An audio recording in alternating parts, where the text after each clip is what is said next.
Ang susunod na programa ay rated PG. Ito ay nangangailangan ng patnubay at gabay ng magulang para sa mga batang manonood.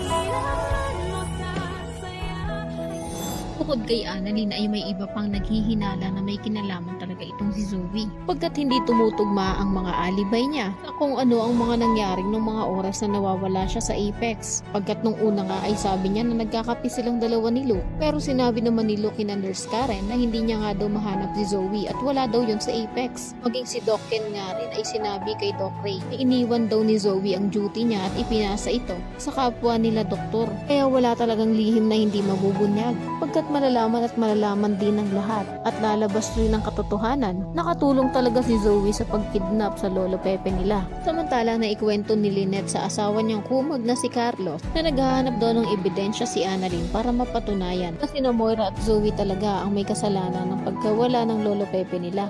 Kaya naman halos umusok na ang ilong ni Carlos at aminado rin kasi siya at alam niya mismo na tama ang hinala ng batang doktora. Kaya ibinaling niya nga kay Annalyn ang galit niya at sinabi na napakatigas daw talaga ng ulo ng anak ni Lynette. Medyo nagtaka naman si Lynette kung bakit galit na galit itong si Carlos kay Annalyn. Sagot naman ng kumag na si Carlos na lagi na lang daw kasing sinisisi ng batang doktora ang kapatid niya. Ewan ko na lang talaga kung hindi mapansin ni Lynette. Parang palagi na lang pinagtatanggol ni Carlos itong si Zoe. Kaingotan na lang talaga din itong si Lynette kapag hindi niya napansin na higit pa sa anak ng kaibigan niya ang turing nito kay Zoe. Samantala habang magkausap pa rin ang bagong kasal ay narinig rin ni Carlos ang boses ni Josa. Kaya galit itong nagtanong kung ano daw ang ginagawa nila Aling Susan sa pamamahay niya.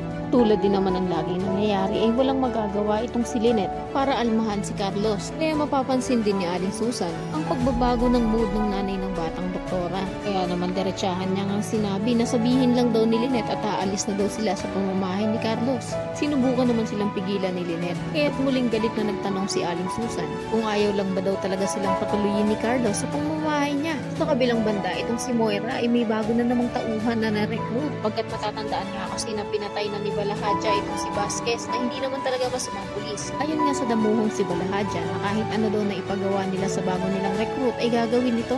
Sagot naman ni Moira na subukan daw nila. Ano na naman kayang kademonyohan ang balak ipagawa ni Moira? Hindi kaya si Annalyn na ang isunod nitong ipapakidnap? Dahil malapit nang mapatunayan ni Annalyn na si Moira at Zoe talaga ang may kagagawa ng kidnapping ng lolo Pepe nila. Yan ang mga dapat nyo pang abangan. Kaya naman kung isa rin sa mga nagnanais, naghahangad at nagdarasal na sana ay buhay pa nga itong si Lolo Pepe, ay pakiclick naman ang like at subscribe button. Maaari ka rin mag-iwan ng komento sa ibaba para sa iyong mga salubin at suwestyon.